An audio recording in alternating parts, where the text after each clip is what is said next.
Ocilla, Georgia. The night of October 22nd, 2005.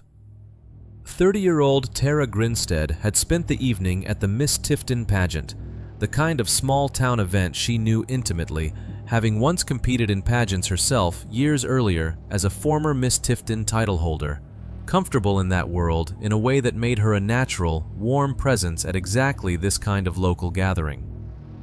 She was a history teacher at Irwin County High School, well-known and well-liked in a town small enough that almost everyone had either been taught by her, related to someone she'd taught, or simply knew her by name and face from a lifetime of overlapping small-town connections. The kind of place where a popular school teacher's comings and goings are woven into the daily texture of an entire community's life. That night, she spoke to her family by phone after the pageant ended.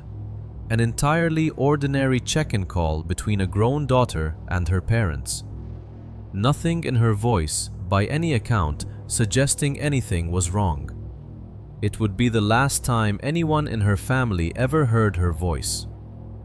When Tara didn't show up to teach her history classes the following Monday, the alarm was immediate and specific in a way that speaks to exactly how out of character her absence was. Colleagues at the school knew, instantly, that something was deeply wrong, because Tara Grinstead simply did not miss work without warning anyone. When someone went to check on her at home, they found her front door unlocked. Her car was still there. There were no signs of forced entry, no obvious struggle, nothing visibly disturbed inside the house at all. Just an ordinary Saturday night home, sitting empty, its owner simply gone. Before we go any further into the 13 years that followed, I want you to understand who Tara Grinstead actually was. Because a case that eventually gets reduced to legal proceedings and courtroom testimony can sometimes lose the actual 30-year-old woman at the center of it. She'd built her entire adult life in and around Irwin County, teaching history to generations of local teenagers. The kind of teacher small towns tend to remember specifically and fondly for decades afterward, long after any individual student has left her classroom behind. The sort of instructor former students describe years later as genuinely shaping how they came to understand their own state's history and their own place within it. She'd competed in pageants herself as a younger woman, understood exactly what that world looked and felt like from the inside.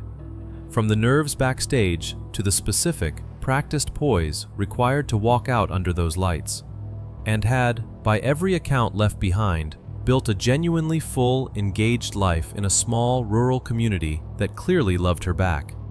Active in local events, present at exactly the kind of hometown gathering that ended up being the last place anyone saw her alive.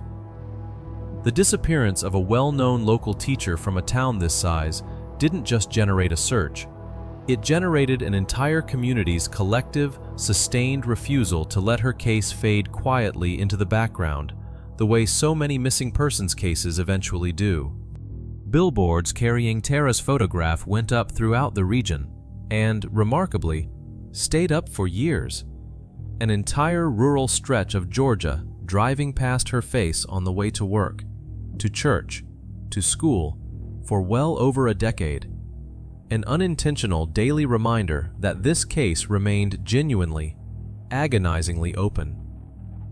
Local news stations returned to the story on nearly every anniversary.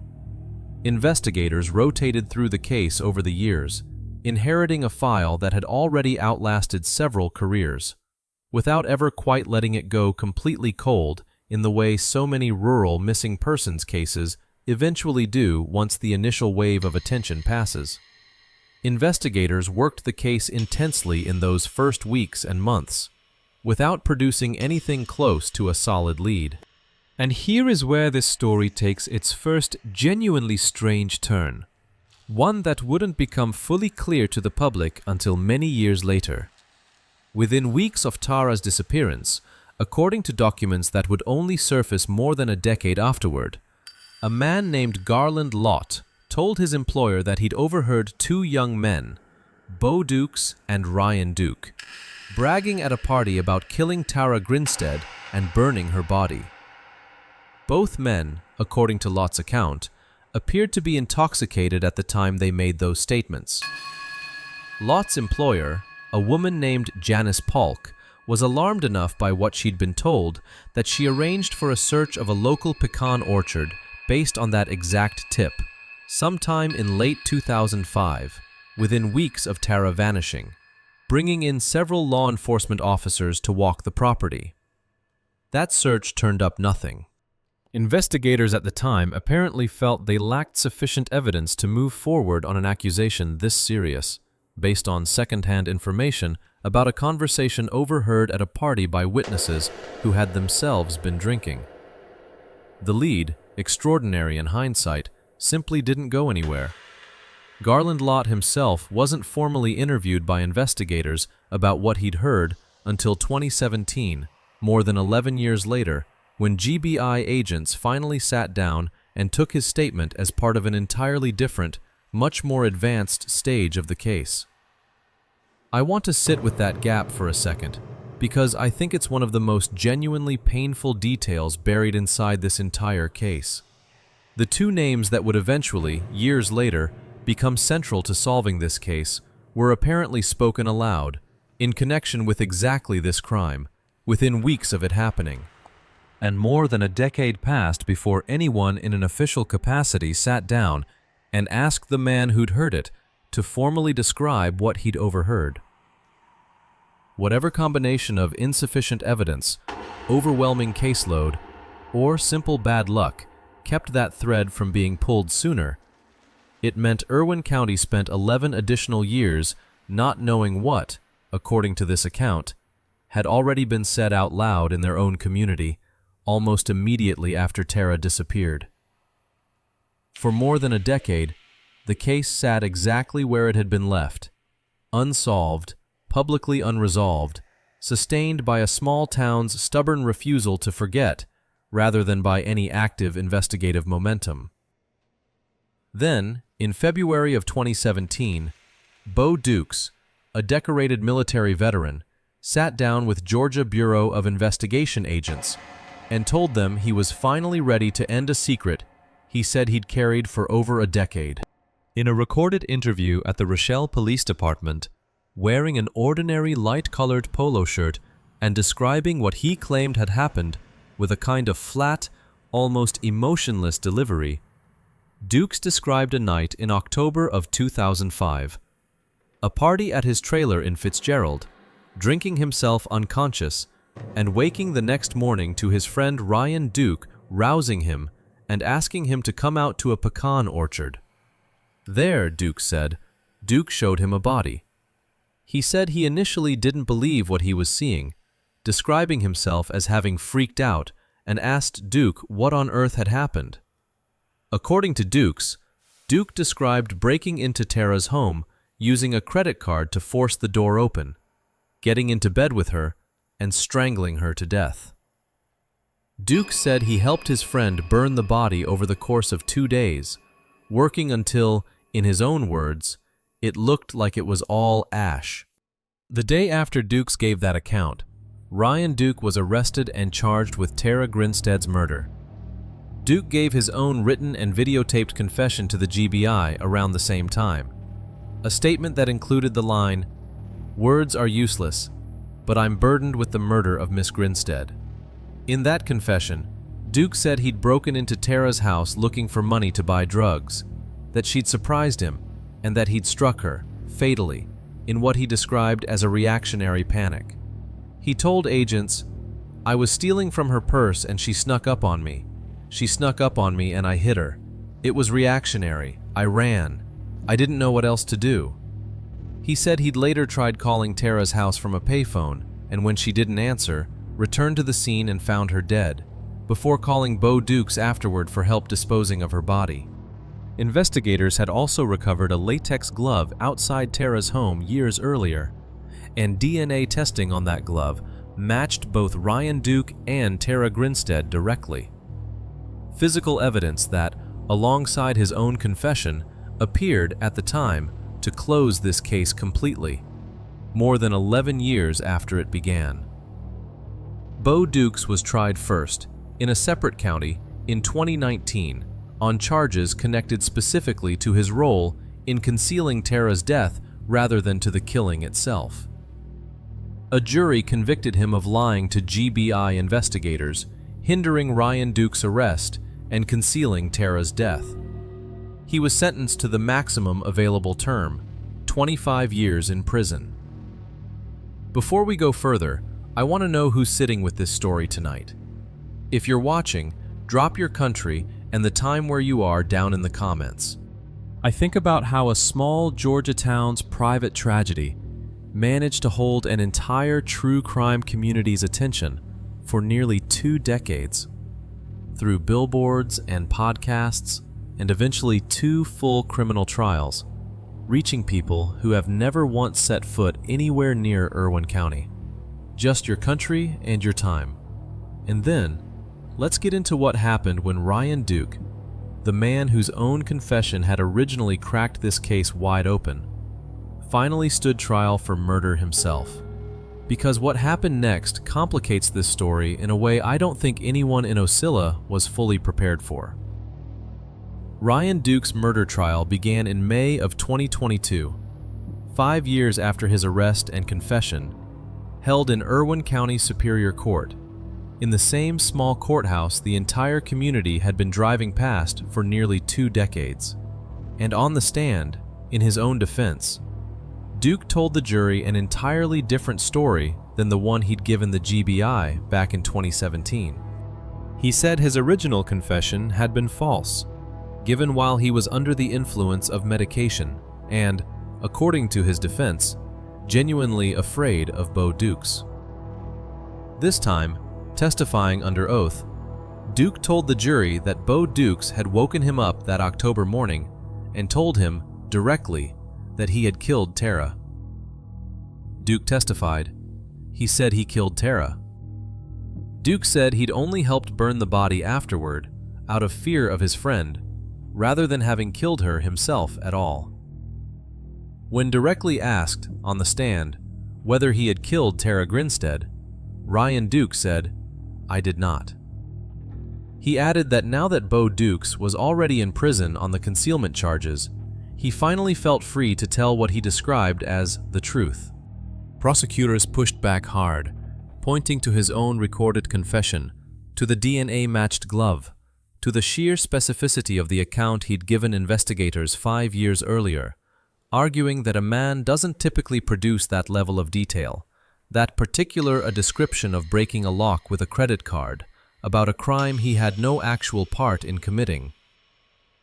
The defense countered that no forensic evidence definitively tied Duke to an actual killing, and that bone fragments recovered years earlier from the pecan orchard couldn't even be conclusively confirmed as Tara's remains through DNA testing, the fire having been thorough enough to destroy much of what might otherwise have provided certainty either way. A forensic specialist testified specifically that DNA recovered from those bone fragments was inconclusive, meaning prosecutors couldn't even definitively confirm the remains found in that orchard belonged to Tara at all. After 9 days of testimony and roughly 8 hours of deliberation, the jury returned its verdict on May 20th, 2022. Not guilty of malice murder, not guilty of felony murder, not guilty of aggravated assault, not guilty of burglary. Ryan Duke was acquitted of every charge directly connected to killing Tara Grinstead. The jury did convict him on one remaining count, concealing a death. He was sentenced to the maximum term available for that specific charge, 10 years, with credit for the roughly 5 years he'd already spent incarcerated since his 2017 arrest. I want to sit with that outcome for a moment, because I think it's genuinely one of the more unsettling endings this channel has ever had to present. 2 men have now spent years in Georgia prisons, both convicted, in separate trials, of helping conceal and destroy Tara Grinstead's body. And as of this telling, nobody, formally, under the law, has actually been convicted of killing her. Both men, at various points, pointed directly at the other as the one who actually took her life. A jury believed enough of Ryan Duke's account, or found enough reasonable doubt in the case built against him, to acquit him specifically of murder, years after his own recorded voice had told GBI investigators otherwise, describing his own actions in enough specific, granular detail that it's difficult, even now, to fully understand how a jury weighed that recorded certainty against a very different live account given 5 years later.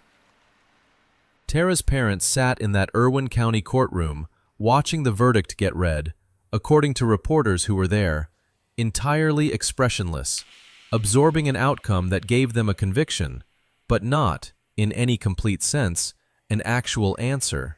Their 79-year-old father having spent years attending hearing after hearing for a case that never quite delivered the single, clean resolution most families in these stories eventually receive. There's an additional, almost bureaucratic postscript to this case that I think matters, because it underscores just how genuinely unresolved the legal side of this story remains, even now, 20 years on. After Ryan Duke's 2022 acquittal, prosecutors in a neighboring county filed new charges against both men, built around the specific mechanics of moving, burning, and concealing Tara's remains in that jurisdiction specifically, an attempt to secure some additional measure of accountability the original trials hadn't fully delivered.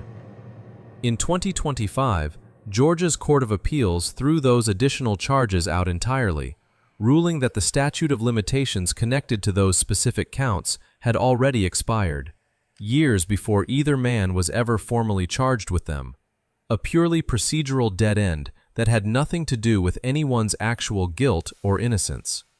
The court did reject a related double jeopardy argument, finding that the new charges arose from a genuinely distinct course of conduct rather than simply relitigating the earlier convictions, but the practical result was the same either way. No further prosecution moved forward, and the legal door on this case closed once again, this time seemingly for good. So here is where Tara Grinstead's case genuinely stands today, nearly 20 years after that Miss Tifton pageant. Two men are in prison, separately convicted of helping destroy and hide her body. Bo Dukes is serving a 25-year sentence. Ryan Duke, credited with time already served, has likely completed or nearly completed his 10-year sentence for concealment. And the actual killing itself, the specific act that ended Tara Grinstead's life on some night in October of 2005, remains, as a matter of formal legal record, unattributed to anyone at all. Two former friends blamed each other, under oath, in front of a jury, and the jury believed enough of one version to leave the most serious charges unanswered. I think about that pecan orchard sometimes, an ordinary stretch of agricultural land belonging to a family with deep roots in a county small enough that almost everyone involved in this case, victim, both defendants, witnesses, and jurors, likely crossed paths with each other more than once over the years, long before any of this happened. I think about a tip that surfaced within weeks of Tara's disappearance, sitting unexamined for over a decade, and about how differently this entire story might have unfolded if someone had simply picked up the phone and formally interviewed Garland Lott in November of 2005 instead of February of 2017. And I think about a jury, in 2022, weighing a man's own recorded confession against his live testimony recanting it, and ultimately deciding that recorded certainty from 5 years earlier wasn't, in the end, quite enough to convict him of the one thing he'd originally admitted to doing. Tara Grinstead was 30 years old. She taught history to a generation of Irwin County teenagers, competed in the same kind of pageants she'd once represented her own county in, and spent an ordinary Saturday night at a hometown event before disappearing from her own home without a single sign of struggle. Her case produced a confession, an arrest, 2 separate trials, 2 convictions for concealment, and, in the end, no one formally held responsible for the killing itself. A genuinely rare and unsettling shape for a case this thoroughly investigated to finally take. Her parents sat through a verdict that offered them a conviction without quite offering them closure. Still living, more than 19 years later, in a county where their daughter's face still occasionally looks back at them from a road they've driven 1,000 times before. Rest in peace, Tara Grinstead. See you in the next case.